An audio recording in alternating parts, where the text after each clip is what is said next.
Okay, so one of the questions I got was protecting your low back during exercise. Gonna try to breeze through a lot of different stuff here. I'm not exactly sure what we're trying to get out of this question. I just want to start. I'm not a physical therapist, so if you have any bad issue in any part of your body, I recommend you seeing that physical therapist when the time's right. Moving on though, again, gonna brush through this as quick as I can. If you have any specific questions, feel free to ask again. You got to figure out what the issue is.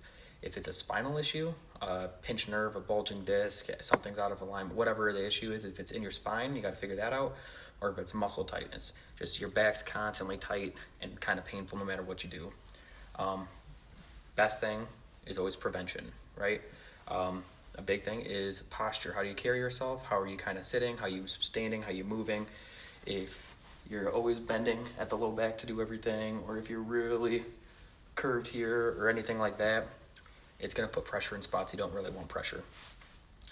Another thing is core strength and stability. All parts of your core as a whole needs to be strong and stable. So not a ton of crunches, but like planks and learn to brace through heavy movements, side planks, all that type of stuff to keep this nice and strong.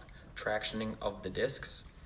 Doing that is going to help keep the fluid in the right areas and keep those discs without grinding or anything like that. We're compressive all the time, so a little bit of traction's good most of the time. Erector strength, the erectors in your back, going back to core strength. Those need to be strong too. A weak muscle is usually a tight muscle, so if it's super tight all the time, maybe it's because it's super weak and always getting pulled on.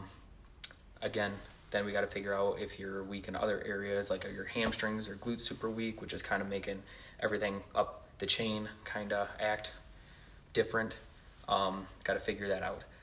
If we're talking about just during exercise, posture is the number one thing. If you're doing like a plank and you're letting your stomach sag or your butt up or anything like that, you got to try to crunch that back under.